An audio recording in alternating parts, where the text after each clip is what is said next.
আসসালামু আলাইকুম রহমতুল্লাহ বারাকাতু। আজকে আবার একটা অন্যরকম ভিডিও নিয়ে চলে এসেছি ফারহান লাইফস্টাইলে। মর্নিংয়ে ছিল ওর স্কুলের প্রোগ্রাম, আর বিকেলের দিকে ছিল একটা অন্যরকম প্রোগ্রাম। তা ছবিগুলো দেখেই তোমরা বুঝতে পারছো আমরা কোথায় গেছিলাম। ফারহানের বাবা বলছিল যে আজকে ছুটি ছিল, চলো দুজন মিলে কোথাও থেকে বেরিয়ে আসি।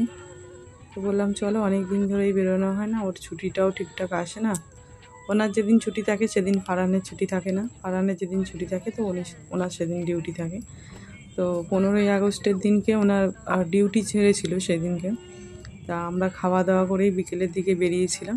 তো প্রথমে বলছিল যে কলকাতার দিকে চলো যাওয়া হোক। তা আমি বললাম যে কলকাতা আজকের দিনে বিশেষ করে সকালবেলার দিকে প্রচণ্ড ভিড় হয়, আর বাচ্চা নিয়ে ওই সময় গাড়ি পার্কিং করাটা খুব চাপের হয়ে যায়।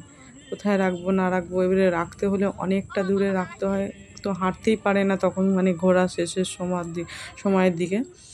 তা সেই জন্য ও বললো চলো আজকে তাহলে একটা অন্য দিকে যাওয়া হোক। তো আমি ও যেখানে নিয়ে গিয়েছিল সেখানে আমি কোনো দিনই যাইনি, এই আমার ফার্স্ট টাইম।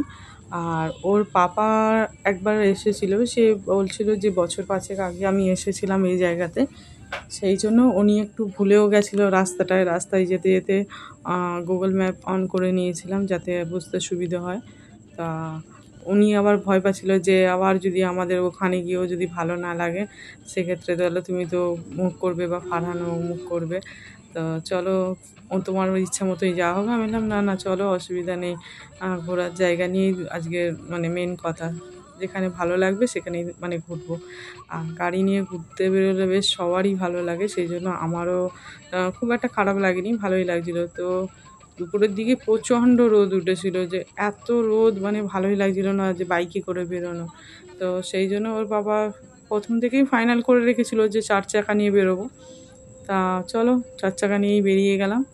তো অনেকটা সময় লেগেছিল প্রথম স্পটে আমরা যেতে, প্রায় 1 ঘন্টা 10 মিনিটের মতন লেগেছিল।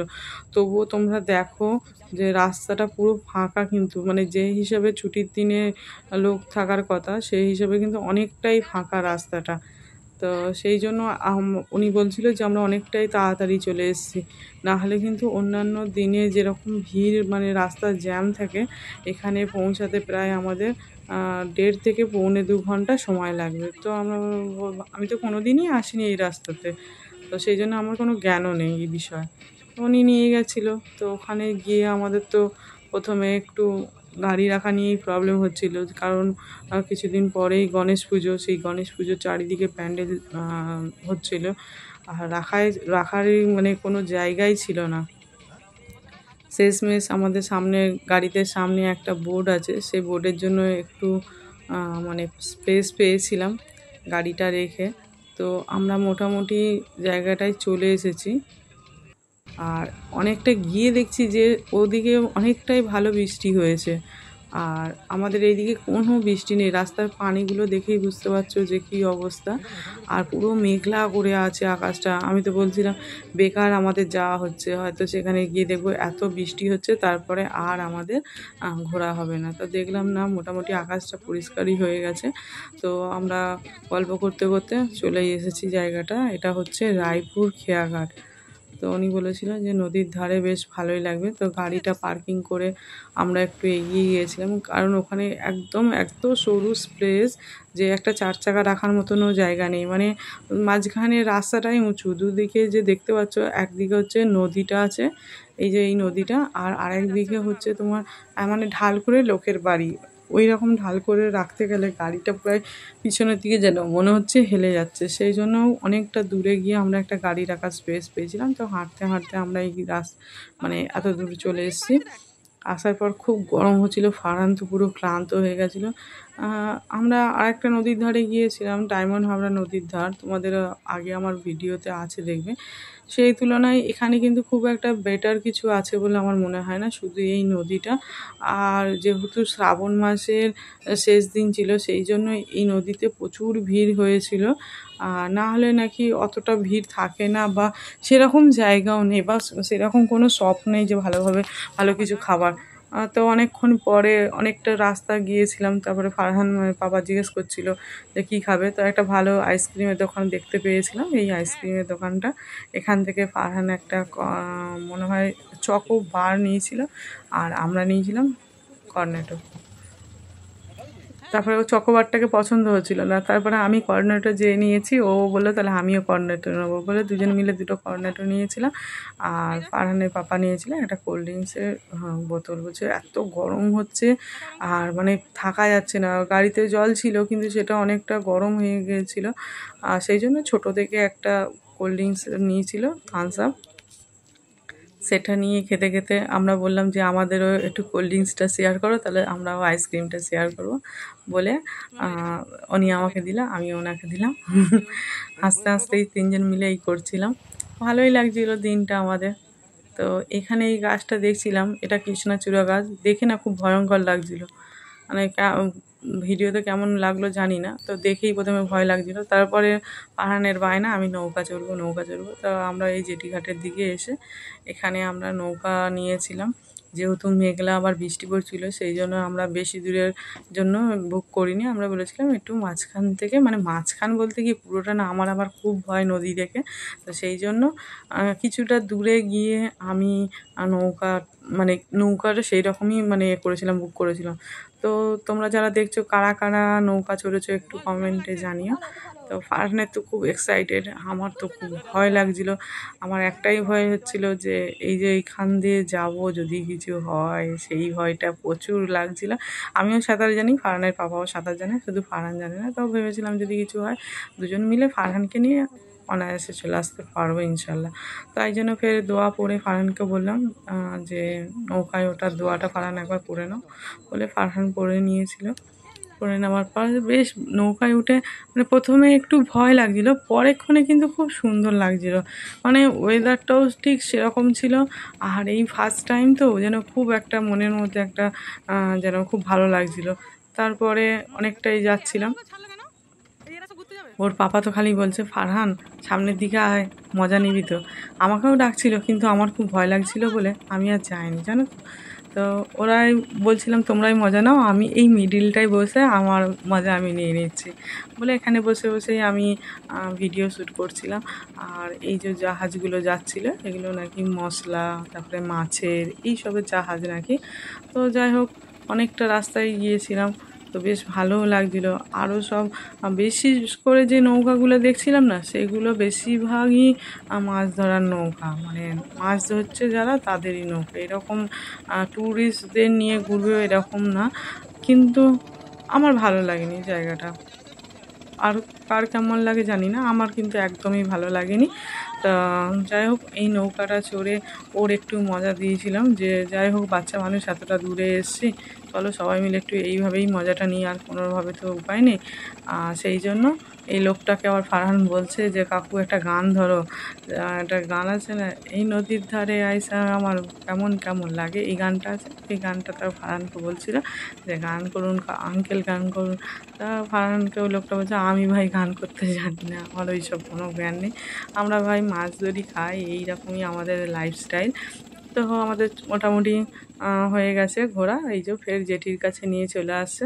নিয়ে চলে আসার পর উনি বললো দাঁড়াও এক্ষুনি একটা ঢেউ আসবে, ঢেউটা তোমরা অনুভব করে তারপরে যাবে বলে। ফারহান তো বুঝতে পারিনি, ফারহান প্রথমে উঠে যাচ্ছিলো, তারপরে ফারহানের পাপাও পা তুলে দিয়েছিলাম যে কী গো তুমি ঢেউ খাবে বললে আবার ফের উঠে গেলে। তারপরে আবার কাকুটা ফের ডেকে আবার নদীতে নৌকাটার মধ্যে আমরা সব দাঁড়িয়েছিলাম। ওরে বাবা নৌকার যা টাল দিচ্ছিল, খুব ভয় লাগছিলো, মানে তাহলে বড় বড় ঢেউ এলে বা ঝড় এলে এইসব নদীর অবস্থাটা কী হয় সে ওপরওয়ালাই জানে।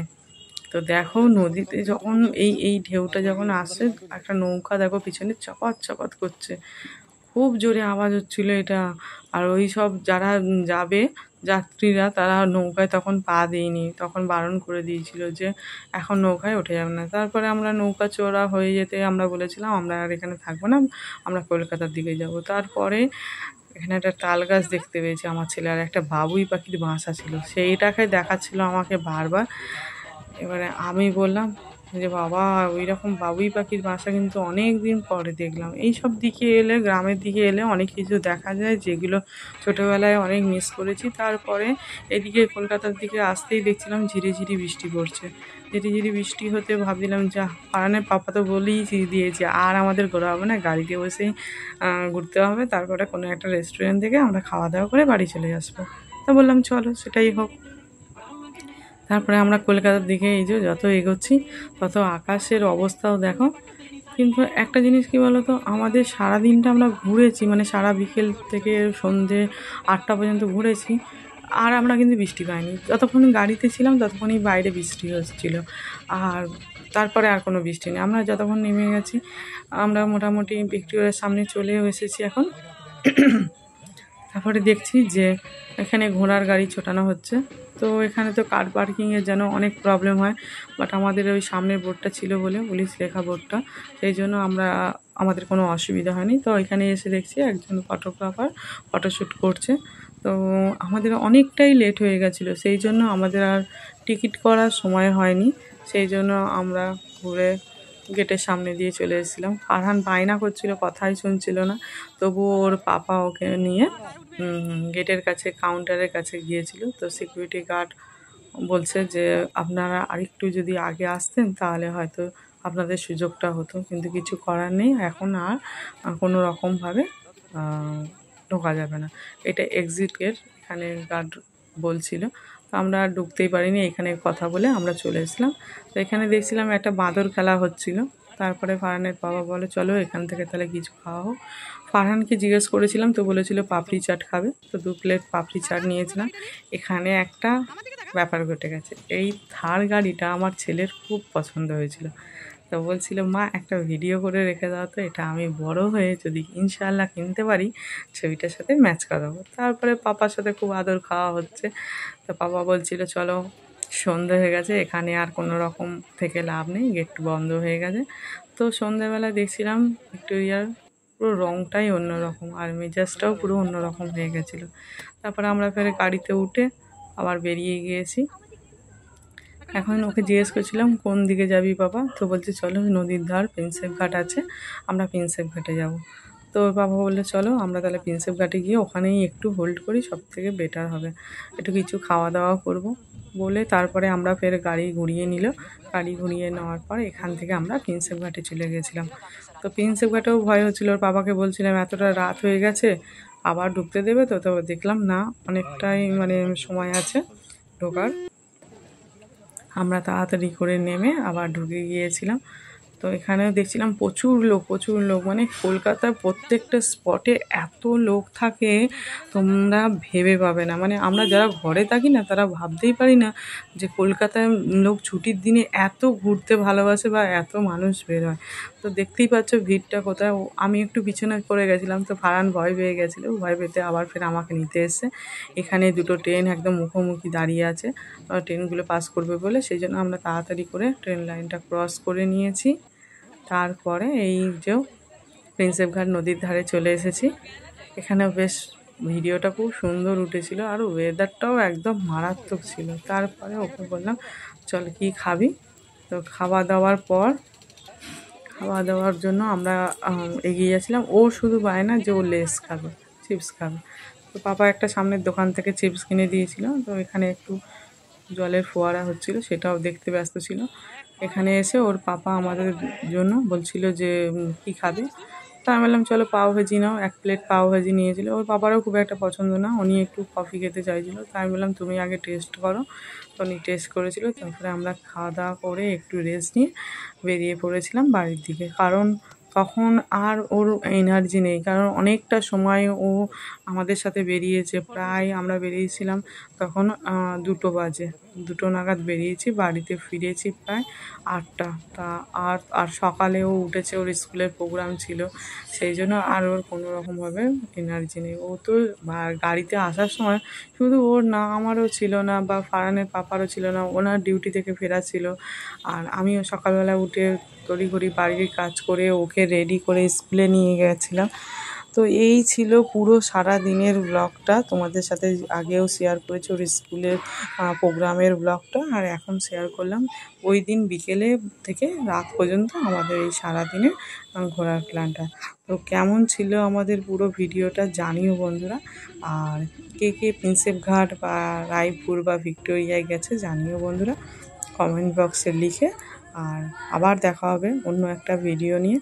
ওর একটা শখ ছিল যে ঘোড়ার গাড়ি চড়বে, কিন্তু সেটা মানে সম্ভব হয়নি, সেই জন্য আর ওটা চড়ানো হয়নি।